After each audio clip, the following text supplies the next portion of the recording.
menunjukkan urgensi. Jadi ya kalau orang dalam keadaan darurat, ada seorang pengusaha meminjamkan private jetnya untuk bawa pasiennya dari Halim Perdana Kusuma ke Singapura, itu kan bukan persoalan politik, itu persoalan kemanusiaan.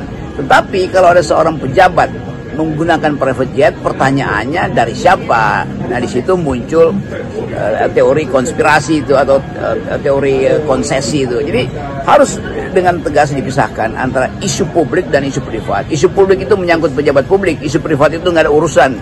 Dia boleh nabung sesuka-sukanya atau nyewa suka-sukanya dan tidak boleh dipermasalahkan kecuali merusak lingkungan. Misalnya bahwa private jet itu mengambil oksigen yang terlalu banyak lalu disemprotkan dalam bentuk CO2 ketika combustion mesinnya itu berderu dan membelah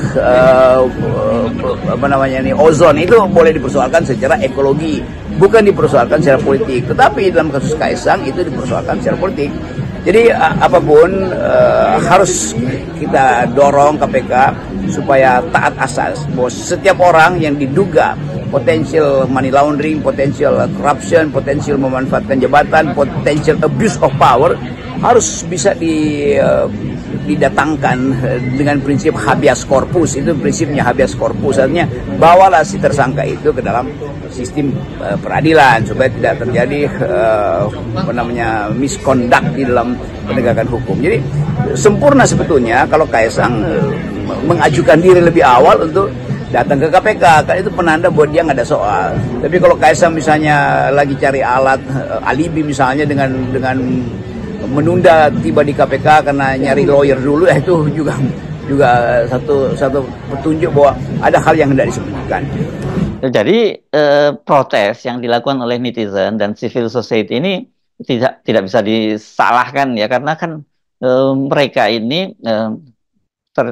yang melaporkan ke KPK itu bukan hanya di Indonesia. Sekarang ini juga ada yang melaporkan ke KPK di Singapura, karena bagaimanapun juga yang diduga memberikan gratifikasi kepada Kaesang itu adalah seorang pengusaha di Singapura. Oke, kita harus kembalikan seluruh masalah ini pada yang disebut public use of reason. Nah, itu intinya tuh.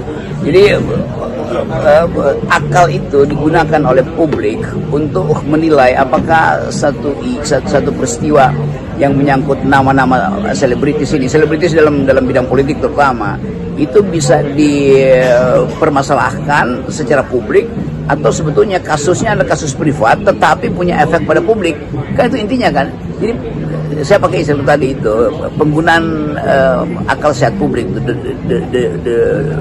public use of reason itu dimungkinkan kalau KPK mulai menduga dengan kuat bahwa di dalam postur Kaesang itu ada hologram politiknya. Saya pakai bahasa yang agak samar aja ya, supaya tidak langsung dikaitkan kedudukan Kaesang dengan kedudukan dia sebagai ketua partai, junto kedudukan dia sebagai anak presiden. Tetapi ini sekedar pintu masuk untuk memulai satu penelitian.